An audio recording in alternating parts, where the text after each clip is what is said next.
yaumil akhir di jannahnya Allah Subhanahu wa taala akan dijadikan bidadari surga kelak. Amin. Begitu pula pada para pemilik calon bidadari, insyaallah semoga mendapatkan rahmat Allah Subhanahu wa taala. Marilah kita sama-sama panjatkan puji dan puji syukur kita kepada Allah Subhanahu wa taala, yang mana Allah telah melimpahkan berbagai macam rahmat dan nikmat yang tak terhingga. Rahmatnya itu kalau kita hitung satu persatu tidak akan cukup. Mata bisa melihat dengan sempurna, telinga bisa mendengar dengan sempurna, itu merupakan rahmat Allah. Penciuman, kerenteging hati, daya pikir, semuanya kita mendapatkan itu gratis dari Allah Subhanahu wa taala. Wabil khusus kita setiap saat, setiap detik mendapatkan oksigen dari Allah. Itulah termasuk rahmat Allah yang luar biasa. Allahumma amin. Baiklah ibu-ibu dan bapak-bapak, sebelum mencapai pada tema, marilah kita sampaikan sholawat salam kita kepada segenap para nabi dan para rasul, sejak Nabiullah Adam alaihissalam hingga baginda Rasul Muhammad sallallahu bin Abdillah bin Abdul Muttalib bin Abdul Manaf bin Qusay bin Kinanah bin Ismail bin Hadar bin Ismail dan bin Ibrahim. Beliaulah pembawa misi Islam yang sampai kepada kita hari ini dan detik ini. Tanpa ada beliau tentunya Islam tidak akan lahir di muka bumi. Kemarin saya akan membawakan tema tentang di manakah Allah dan Allah itu di mana. Ini keluarga besar saya masuk Islam yang notabene berbeda-beda keyakinan. Ibu saya orang Cina, keyakinannya beragama Buddha. Pernah saya ceritakan dulu mungkin waktu awal kenalan di sini. Di mimbar yang sama kalau nggak salah Pak Kiai ya. Beliau pun masuk Islam bersahadat sebagai ketua biksuni dan wali Buddha Nusantara pada waktu itu. Indonesia belum lahir. Tahun 1935 Indonesia belum lahir. Kemudian bapak saya sebagai pewaris Hindu dari kerajaan Wangsa Sanjaya yang didatangkan dari tanah Hindustan Bombay. Beliau adalah ketua Hindu Dharma Jogja dan Presidenan Kedu pada waktu itu. Beliau pun juga bersahadat karena mendapatkan hidayah dan ridho Allah Subhanahu wa taala. Tapi tidak semudah itu beliau pada masuk Islam atau bersahadat. Ya. Ini pertanyaannya mirip. Pada saat kemarin 3 minggu yang lalu saya di Irian Jaya mengislamkan suku Asma dan suku Dani di pedalaman Maroke. Ada seorang setengah remaja bertanya kepada saya, "Wahai Bapak Prof Bapak," dibolak-balik ngomongnya, "Prof Bapak, apakah Tuhan Prof Bapak seperti gunung itu? Ataukah seperti matahari? Bisa dilihat." Ini yang sudah masuk Islam saja masih meragukan keyakinannya. Sudah bersahadat, tapi baru 2 minggu. Seorang pemuda dari suku Dani masuk Islam. Saya waktu kemarin 3 minggu yang lalu mengislamkan orang Irian Jaya sekitar 23 orang. Alhamdulillah, semoga bersahadat semua bumi Papua. Amin ya robbal. Sama pertanyaannya mirip dengan ibu saya. "Wahai anakku," kata bapakku, "apakah Tuhanmu seperti Tuhan saya, Sang Maharsi Buddha Gautama yang terlihat, atau tidak? Atau Tuhanmu seperti apa bentuknya? Seperti Sang Hyang Widiwasa, Sang Hyang Cahyo Nur Cahyo, Sang Hyang Kalinggo, atau Sang Hyang Guru? Seperti itukah Tuhanmu?" Sulit untuk memberikan jawaban kalau pertanyaannya seperti itu. Ini pun ayat ini turun berada berkaitan dengan Ramadan. Wa idza sa'alaka ibadi anni fa inni qarib ujibu da'wata da'i dada'ani falyastajibul li wal yu'minu bi la'allahum yarsudun.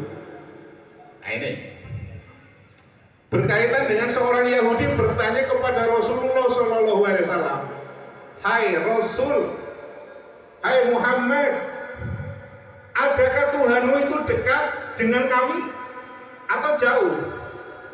Kalau Tuhanmu itu dekat, cukuplah saya berbisik-bisik saja.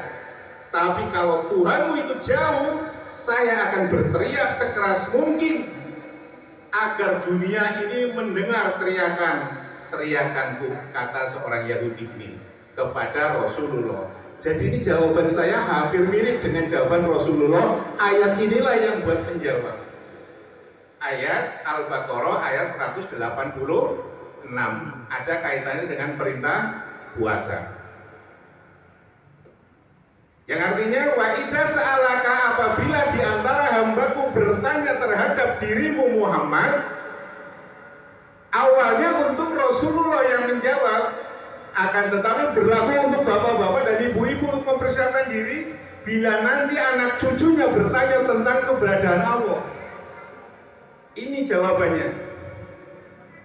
Apabila di antara hambaku bertanya kepada dirimu wahai umat Islam, maksudnya gitu. Jelaskan, ungkapkan, terangkan fa ini qarib, sesungguhnya aku ini dekat.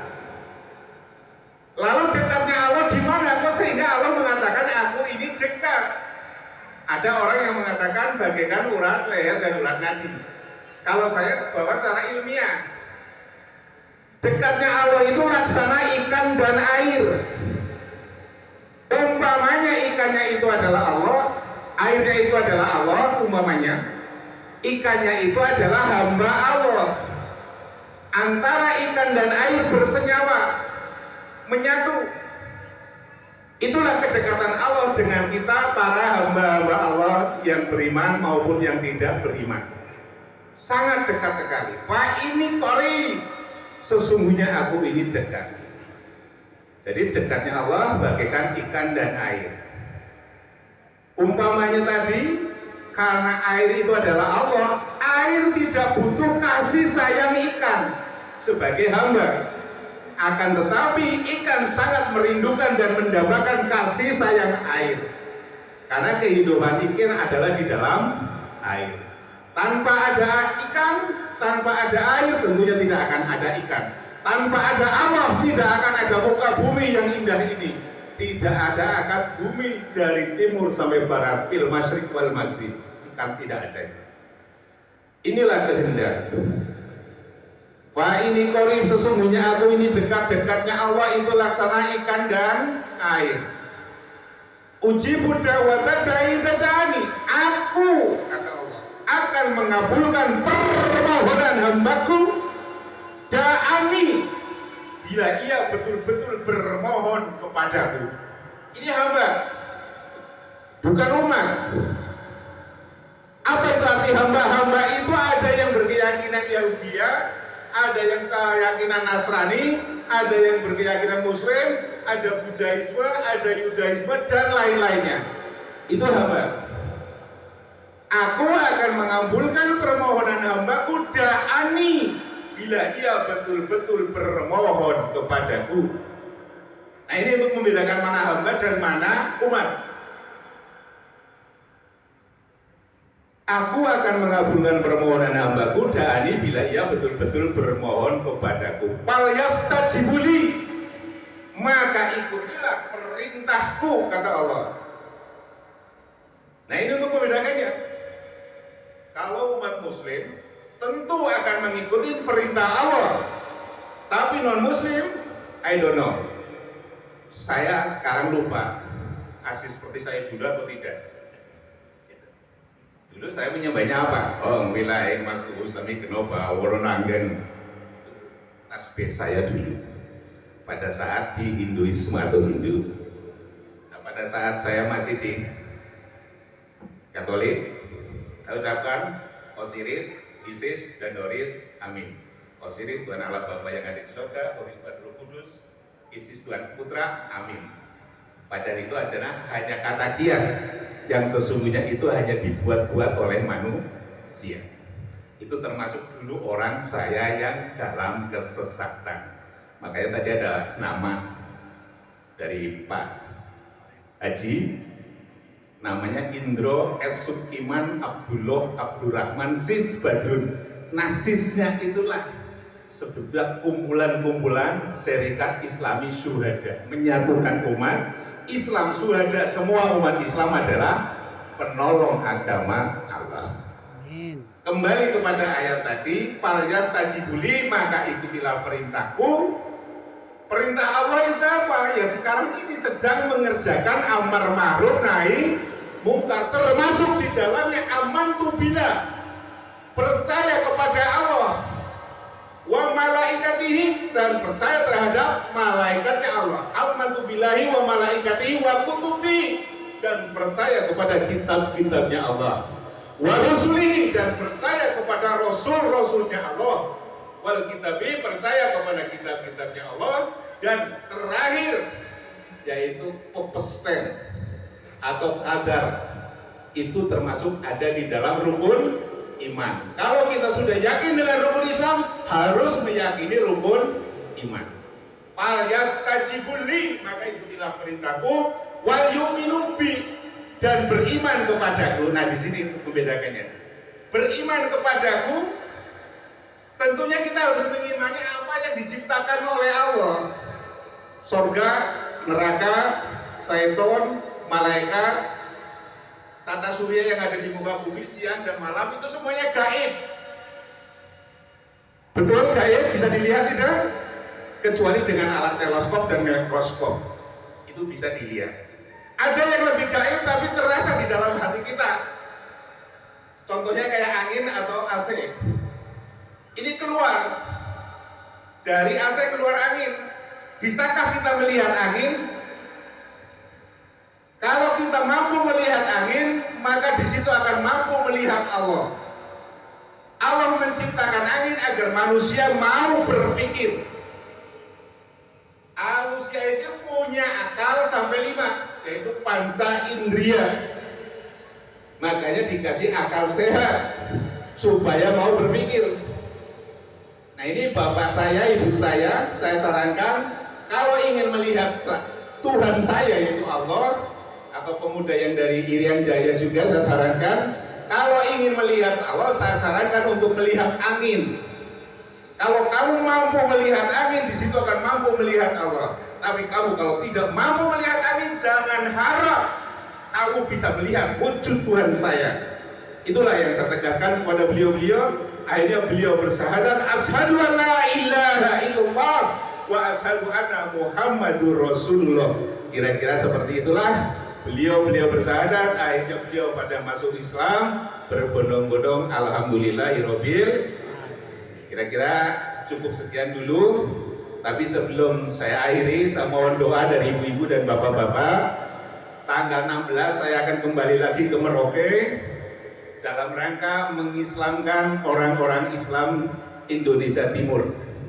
Doa dari ibu-ibu dan bapak-bapak, punya kontribusi juga yang saya tunggu. Semoga kita nanti bertemu di surganya Allah Subhanahu wa ta'ala. Amin. Yang billahi taufiq wal hidayah. Wassalamualaikum warahmatullahi wabarakatuh. Waalaikumsalam warahmatullahi wabarakatuh.